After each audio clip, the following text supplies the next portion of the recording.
نگراں وفاقی وزیر داخلہ سرفراز بگٹی نے کہا ہے کہ ڈیتھ اسکواڈ میں BNP مینگل اور سردار اختر مینگل کا کہیں نام نہیں لیا گیا۔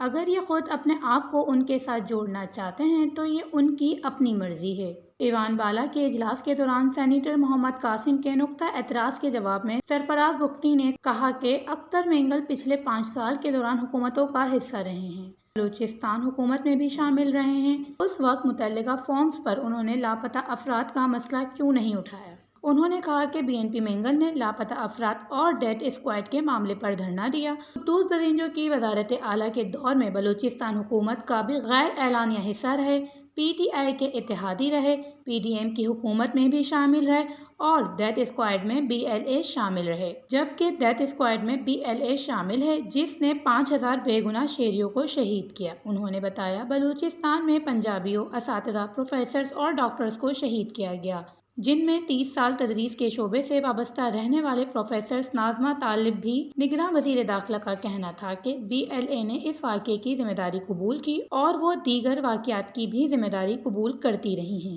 اس طرح BRA، UBA، BLF مجید بریگیڈ ہیں۔ BA کی قیادت ہریبار مری، UBA کی قیادت اس کا چھوٹا بھائی زمران مری، BRA کی قیادت برہمداغ بگٹی، BLZ اور لشکر بلوچستان کی قیادت جاوید مینگل کر رہے ہیں۔ اس میں کہیں بھی میں نے BNP مینگل اور سردار اختر مینگل کا نام نہیں لیا۔ ہم نے تو انہیں ان تنظیموں کے ساتھ نہیں جوڑا۔ اگر یہ خود اپنے آپ کو ان کے ساتھ جوڑنا چاہتے ہیں تو یہ ان کی مرضی ہے۔